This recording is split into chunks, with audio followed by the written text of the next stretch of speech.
males have a dominance hierarchy, and there's a relatively small number of males that are relatively successful, and those successful males have preferential access to female reproductive capacity, either because the females actively choose the more dominant males, which is very, very common, or because the more dominant males chase all the less dominant males. Even if the females don't exercise choice, which they often do, then the only males left around that can serve as reasonable mating partners are the more powerful ones.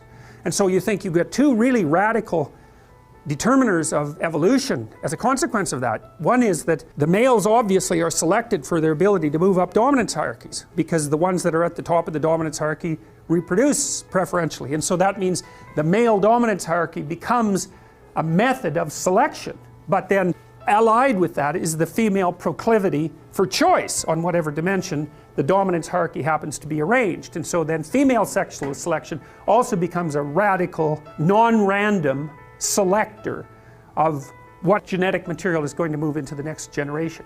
And so I fail to see how any of that can be separated from the emergence of complex nervous systems and mind over the course of evolution, because creatures aren't making random choices. They're not random at all. Imagine a peacock's tail. It's covered with eyes, which is quite interesting, because eyes of course attract attention, and lots of animals have evolved eye-like markings. So there's moths that when they unfold their wings they have two big eyes on the back of them, and that's to keep birds from eating them, because the birds don't like being stared at, so they stay away from the moths. So a peacock's tail is nothing but eyes, and so it's very attractive, and it shimmers, and there's something about it that's beautiful, which is quite interesting too. The females have obviously been selecting the male peacocks for beauty. They have this insane tail. So the evolutionary biologists have thought, well, what possible utility could that tail be? Is it just maybe the females got fixated on tail, so to speak, and you got a Baldwin effect loop going there, and the male peacocks just got bigger and bigger tails, and it's just like an evolutionary dead end. It's a positive feedback system that's gone out of control. But they have done things that like look at the symmetry and size and overall quality of the male peacock's tail as a marker for physical health. So reduced parasite load, for example, and it does turn out that the healthier male peacocks have better tail display. And so what the females seem to be doing is using some marker or some set of markers as a proxy indicator. You could say reasonably that female human beings do the same thing to male human beings. And there's some of that vice versa too. Like we evaluate each other, for example, for symmetry, which is one of the elements of beauty, because healthier people tend to be more symmetrical, and lots of animals use symmetry. Butterflies won't mate with another butterfly if it deviates from symmetry by the tiniest amounts you can imagine. So symmetry is a marker, and there's other markers like shoulder width to waist width is one, and waist width to hip width. Males use that to evaluate females in part. So there's lots of markers of health. The data worldwide seems to indicate that women mate across dominance hierarchies and up, socioeconomically speaking, and on average across cultures women go for men who are about 4 to 5 years older. It varies. In the Scandinavian countries that's shrunk a little bit, but not that much.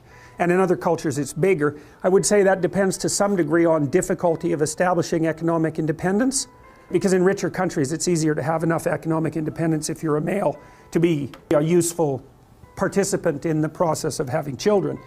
But it doesn't matter, cross-culturally it's still across and up, where men mate across and down. They don't care much about socioeconomic status. It doesn't seem to be part of their selection method, generally speaking. So I think that part of that is also the ability of women to select for male health. It's something like that, because it isn't only that, because if you're healthy and energetic, you're much more likely to be successful, because it's very hard to be successful if you're ill, obviously. The competition is just too high. And both genders, both sexes select each other for attractiveness, both select for intelligence, both select for personality, although there are differences there in terms of what's stressed. So I think you can derive a couple of things out of this, and this is where I think people are different than other animals. Importantly different is that, so you imagine that there's tremendous selection pressure towards the production, let's say, of men who are good at climbing the male dominance hierarchy. But the thing that's so interesting about people is that we've multiplied our dominance hierarchies. So if you take an animal that's got a rather static behavioral pattern, then there's a single hierarchy. Elephant seals are a good example of that. So elephant seals, the males are absolutely massive. They're way bigger than the females. And they basically have harems, roughly speaking. And they use physical prowess as their marker of status, essentially. And obviously size is a huge part of that. They're massive, these things. They're absolutely enormous. And so it's just power / health, maybe aggression, something like that. It's whatever makes them more suitable for the kind of physical combat that elephant seals engage in. And the degree to which power is associated with dominance status in those sorts of situations seems to be associated with the size differential between males and females. So the more power is an issue with regards to male competence, the larger the males are compared to the females, and the more likely the males are going to have a harem relationship with the females. You see that a little bit in human beings because men are bigger than women. They're not overwhelmingly bigger, that's sexual dimorphism. And you know, there's some men that are smaller than some women, but on average men are taller, they have more upper body strength and so forth. So there is a power element to male competition, but it's not as extended as it would be among animals, say, like elephant seals. So in the elephant seal, you see maybe there's one stable set of traits that's being selected for that makes the males more likely to reproduce. But human beings, we're very weird creatures because we're so conceptually flexible, and so what seems to have happened, males started selecting each other for in dominance competitions for something like cognitive flexibility and conscientiousness. It's something like that. So that would be the ability to abstractly represent the world, and then the ability to operate effectively within it, to represent yourself socially in a way, and then to carry through with that, because that enables people to trust you.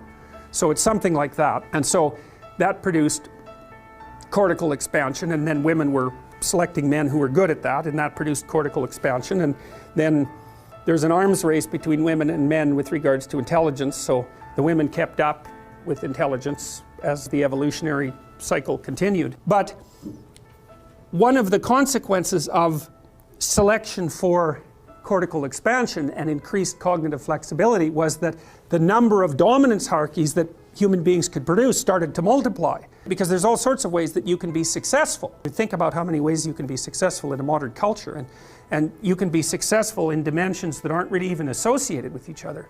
So you can be successful socially, that's what an extrovert would do. You could be successful in terms of intimate relationships, that's what an agreeable person would do. A disagreeable person would be more successful with regards to competition. A person who's high in neuroticism would be trying to protect themselves and to establish some sort of security. An open person would be looking for a flexible, creative environment. And so there's this multiplicity of ways that you can establish a dominance hierarchy and be successful in it. And if you're creative, you can come up with your own damn dominance hierarchy, which is exactly what you're doing if you're creative, right? You spin up a game that's your game, and then you make the rules. And that's hard, because if you make a new game with new rules, it's hard to monetize it. But you can be the best at playing that game, and so that's a huge advantage to being creative if you can pull it off. So then you think, well, what's happened among human beings is the multiplication of the set of possible dominance hierarchies, so it's become very broad. And then you could say, well, what's driving selection now is the ability to be successful across multiple sets of dominance hierarchies.